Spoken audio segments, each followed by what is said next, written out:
What's up, YouTube? Your boy back once again with another sport topic, and today we're gonna talk some basketball, Orlando Magic basketball. Today we're gonna talk about the draft. We're gonna talk about recently drafted point guard Jalen Suggs. Jalen Suggs got drafted by the Orlando Magic. So we're gonna talk about. We're gonna break down exactly what his ceiling possibly can be, what he can do to help contribute for this franchise, what he can bring to this franchise going forward, and what does he actually mean. So let's talk about it. And I ain't gonna be honest with you guys. I was completely shocked that Jalen Suggs fell to us at number 5. I didn't really talk about Jalen Suggs after the draft lottery because I just thought he was gonna go top 4. I mean, you knew Cade was going 1, you knew that Mobley and Jalen Green was going somewhere between 2 and 3, and you just felt that Jalen Suggs was gonna go 4. You didn't think that he was gonna fall past 4, so you never even thought about it. Especially now, you really wonder what Toronto's thinking since the news today about Kyle Lowry, the whole sign trade with him going to Miami. So if they knew they weren't gonna get Kyle Lowry back, they weren't gonna retain him. Why didn't they just draft Jalen Suggs? But again, that's Toronto's problem.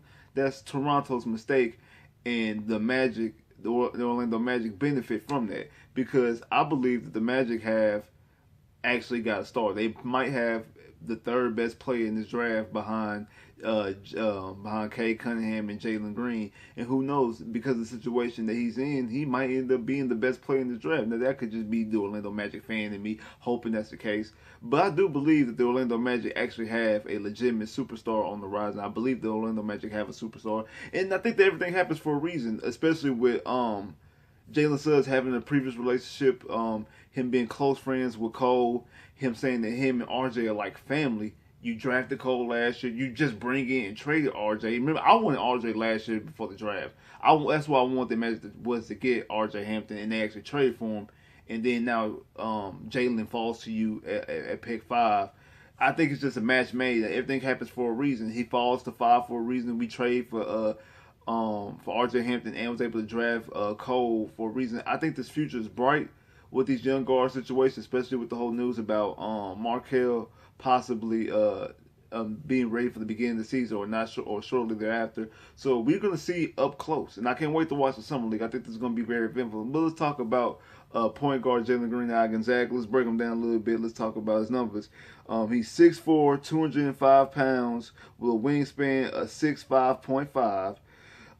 He averaged 14.4 points per game last year, averaged 5.3 rebounds a game, averaged 4.5 assists a game, averaged 1.9 steals a game, averaged 2.9 turnovers a game. He shot 50.3% from the field. He shot 33.7 from 3-point and shot 76.1 from free throws. Now the 3-point, even though he shot 33.7% from 3, that looks good, but he only averaged like 3 attempts a game, so he really didn't average that much. So that actually is a low percentage because he didn't average that many shots, so that percentage should be higher if he's a better 3-point shooter. I think because the way he shoots, it's not like it's a bad shot. It's not like his shot is broken or anything like that. No, he got to go and read tools and mechanics. I think with repetition, with practice, I think he started to hit those at a better clip. And who knows, the 3-point might not be his game because when I watch Jalen Suggs, I see a floor general. The comparisons is to a Jamal Murray or even a Jason Kidd. I think you're doing damn good if you get either one of those type of players out of him. If you get either a Jason Kidd or if you get a Jamal Murray out of Jalen Suggs, you hit a home run on either one of those accounts. But I do watch him. I think he is a legitimate floor general. And then doing the backstory on him being Mr. Football and Mr. Basketball. I think the first player in Minnesota history to be both Mr. Football and Mr. Basketball for the same state. He won 3 straight state titles in high school. Only reason why he didn't win 4 because his senior year got suspended because of COVID. And also his junior year, he was a starting quarterback and starting quarterback and won the state title there. So he won the state title as the best player on his high school basketball and football team. So dude's crazy athletic. Like I said, he has a high IQ. I mean, we all seen the shot that he did against UCLA. He could be a force on defense. So once again, another defensive guy, a guy who I think that, especially under Jamal Mosley's tutelage and learning, I think we're going to be focusing strictly on defense. But I believe the Orlando Magic finally got their superstar. I think that he has possibly the best superstar potential out of everybody on the roster. He's the type of guy that I think maybe 2-3 years down the road when he starts building the name and becomes a star, that he could potentially be one of those guys who sell shoes. Now, people like that doesn't mean that much. That means a lot because if he's able to be marketed enough to sell shoes, I think that could be a bigger draw for the Magic. That comes with primetime games and ESPN games and Saturday night ABC games, Sunday afternoon ABC games. All these things are factors because all those things generate revenue for the organization, and also it not only gets eyeballs on the team from a fan standpoint, it puts other players on notice, and it makes other players want to come there.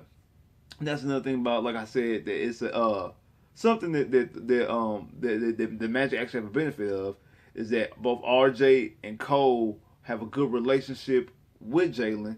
That you ain't gotta worry about.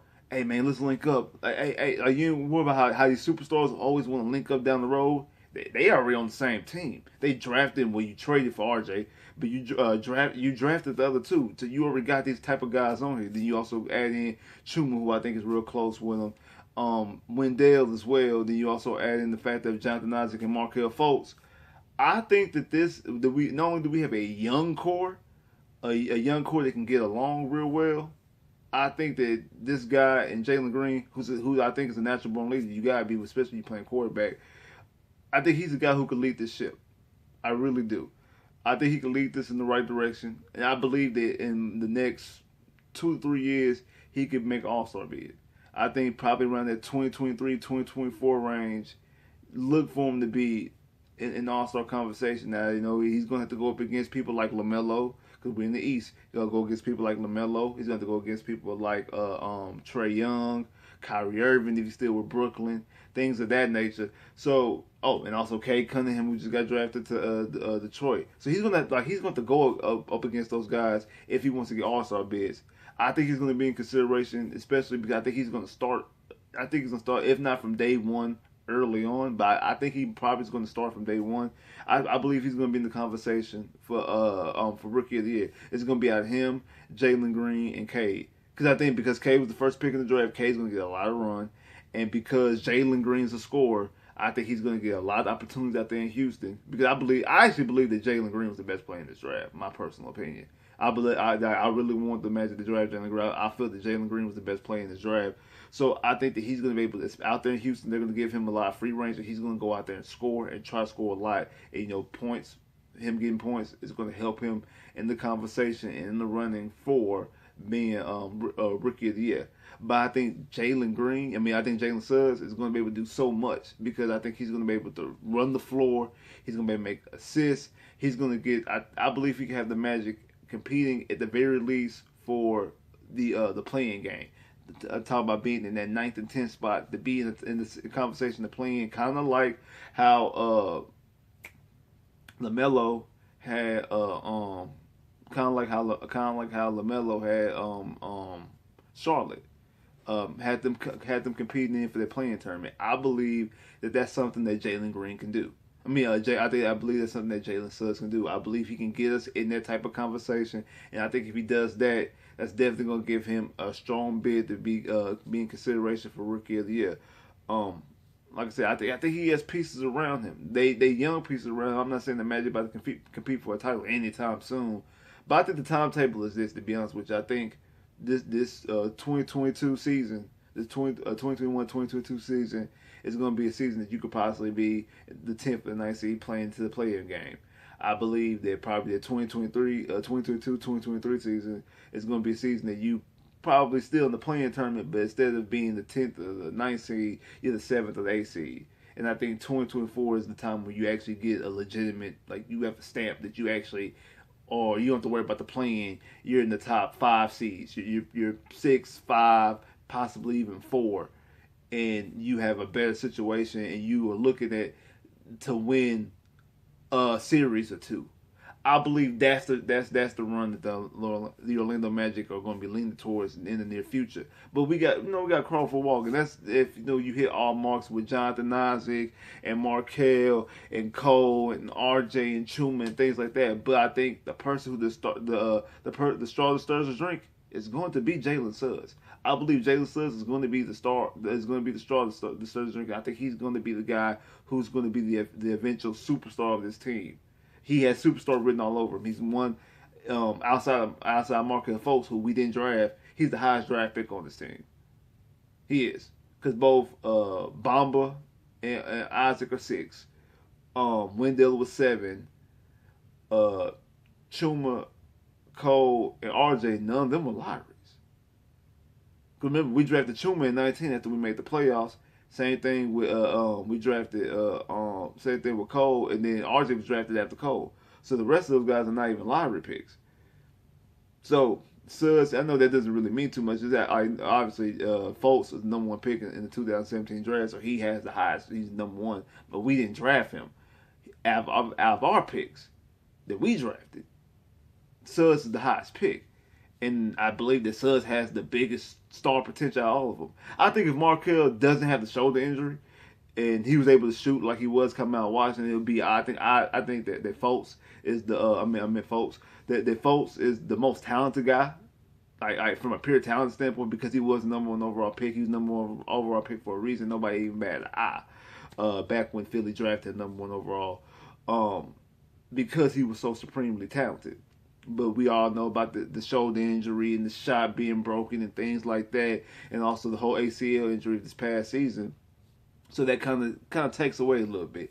But as of right now, I believe that Suggs has the best star potential on this team. I believe not only do I believe he can, I believe he will be the next superstar for the Orlando Magic. I believe he will. I believe that he will be a superstar for the Orlando Magic. I think he's a guy who's going to be able to change the fortunes of this franchise. I really do. I think that he's going to get this franchise. I ain't gonna say put the franchise on the map, but I'm gonna be like, he's gonna be able to get the franchise some attention. We're finally gonna get some attention because of Jonathan Isaac. It's not, because of Jalen Suggs. It's not just because we want some attention. I believe that he's going to be a type of guy who is balling and makes everybody around him better, because I believe he is a true floor general, kind of like a Jason Kidd. I see some flashes of Jason Kidd. I don't really just see Jason Kidd. I see some flashes of Jason Kidd, but I really see his own player. If I compared him to somebody,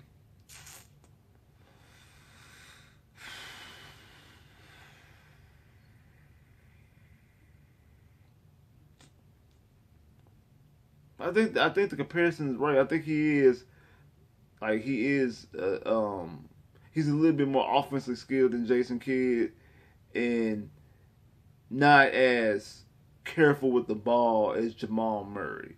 Because Jamal Murray is a little bit more careful with the ball, because that's a concern. He does turn the ball over a little bit too much.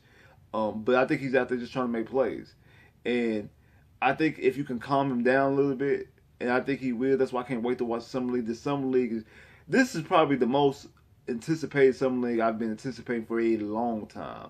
I don't think 2017, I was anticipating Summer League, but it was more so to see other players and one just to see Jonathan Isaac. It was back in 17. It was to see Markel in Philly. It was to see Lonzo in L.A. It was to see Jason Tatum in Boston. It was to see De'Aaron Fox in Sacramento. I want to see that for that. Same thing with back in 2019. I want to see Zion for the Pelicans and stuff like that. I want to see I want to see John Moran. I want to see RJ Barry. I want to see those guys. So from a Magic standpoint, this is probably the most anticipated Summer League for a Magic standpoint that I can think of in a long time, because you got Cole is going to be playing, you got RJ is going to be playing, and you got and you got also Jalen Suggs. I wonder why they're not playing Chuma, because Chuma couldn't play his real rookie year because he wasn't he was hurt, torn ACL, and then last year wasn't Summer League because he was a rookie last year. So technically, shouldn't he still be eligible? Because he's technically in the second year from the way the NBA does it. So I was expecting Chuma to be in the Summer League. Maybe he could have been eligible, but they just decided he don't really need the work, which I don't really see that's the case, because I believe he should need the work, because he's only played one NBA season, and it wasn't a full season because of COVID. They shortened it, and he also missed time. So it wasn't like it was an 82 game season. He played the whole year. It was a 72 game season, and he didn't even play the whole year. He only played like 50 some odd games. So I believe he needs just as much work as Cole and RJ. And he's going to be, for all 10 purposes, going to be a starter. So he damn should need that work. So I don't know why Chuma. Maybe he can't be. Maybe because he's officially drafted 2 years ago. Then maybe he can't be in the summer league. Maybe he can't. I don't really know. But I was expecting him to play in the summer league, but he's not. But that's cool. Oh, and also you also got the ice pick Franz Wagner. I want to see him because I've come around a little bit on the Franz Wagner pick, just mostly because of Markel supposed to be ready for the earlier season, so maybe that would slope the rotation. Also some things I heard about RJ from a good standpoint of what the Orlando Magic want to do with RJ. Kind of made me okay, cool. Maybe we could do some other things here. So I'm gonna talk about that in a later video because I got a video. I got planned how everything's gonna break down, how I actually see this lineup running with these guys. But like I said, no, I believe that Jalen Suggs is a superstar and could potentially be a superstar. And thank you, Toronto. Thank you Toronto for, in my opinion, messing up. I was so happy when y'all drafted Scotty Barnes because one, I didn't want Scotty Barnes, and two, it made Jalen Suggs fall to us. And I think this is a better way to get Jalen Suggs than if we would have just had the fourth pick or had the third pick and just drafted Jalen Suggs, because it was a complete shock that he fell and that we drafted him. We were just so excited. I know I was personally. I was on the floor just jumping up and down. I was so excited that the Orlando Magic got Jalen Suggs. I'm like, okay, they actually got somebody now. They really did. I was thinking that we was going to end up having a project in Kuminga, and I got who I think a lot high on in Moody and also in Book Knight, but just not sure things. I think Jalen Suggs is a sure thing. I think Jalen Suggs, K, and Jalen Green are the closest things that you have to superstars in this draft, and I don't think you're gonna get no closer outside of those three. I think those are the best three players in this draft. I believe it's in a different order than most people. I know most people got K, Green, and Suggs. I mostly got Green, Suggs, Green, K, and Suggs instead of K, Suggs, and Green. But I got Green number 1, I got K number 2, and I got Suggs number 3. But it's close, and I think that Suggs could potentially overtake them. Like, share, subscribe if you haven't, comment below if you haven't, click that bell, get more videos. I holla.